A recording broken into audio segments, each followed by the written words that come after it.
President Trump calls the U.S. economy the best in the world, but many Americans in the latest CBS News poll do not share his confidence. 38% of people say they feel optimistic about the economy's future, while 35% are pessimistic. 27% say they're not sure.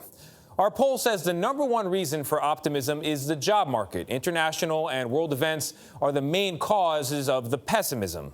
CBS News Elections and Surveys Director Anthony Salvanto is with us. Anthony, good morning. So there's this interesting contradiction here. The economic numbers are good in many ways, and yet you've got a third of people pessimistic. Why? Well, although optimism does outweigh pessimism, people's personal finances, they tell us they're optimistic about those too. What they're looking at is the jobs market, #1. We know unemployment is low. That's the top reason they give for optimism. But the other part with pessimism, the stock market, right? That's been on a roller coaster ride. People say they're more mixed about whether that's going to get better or get worse going forward. And then they look out at the world and they see world events and they say that could be a reason for pessimism as well. We're in the midst of a trade war with China. President Trump says China called and wants to make a deal. What do people think about this trade war? Well, and you see here on the graphic, Tone, people think that the impact of that policy on U.S. agriculture is more likely to hurt than to help. And we also asked them, who do you think is going to pay for any tariffs? And a majority said it'll be the American consumer. So there's a little bit of leeriness on that in particular.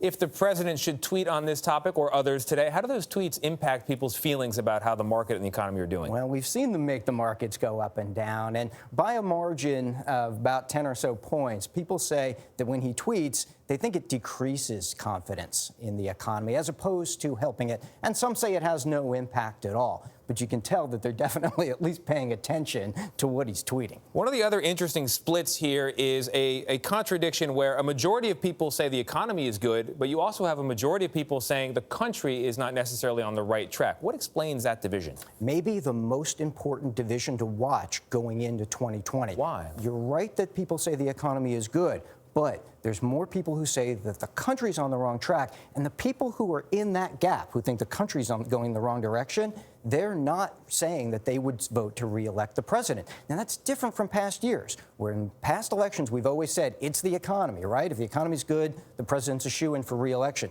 Not so much this year because we've got such partisanship underpinning that. Even Democrats, who are doing better than they were 2 years ago, say that they're hesitant to re-elect the president. Everybody brings that partisan lens to this. When you add it all up, you look at these numbers, what does it mean for President Trump's re-election chances in 2020? I think you watch that gap between direction of the country and the economy, but people do, a majority does, give him good marks for handling the economy. If that goes back to being the top issue, that could bode very well for his prospects. All right, Anthony, a lot to chew over. We appreciate it.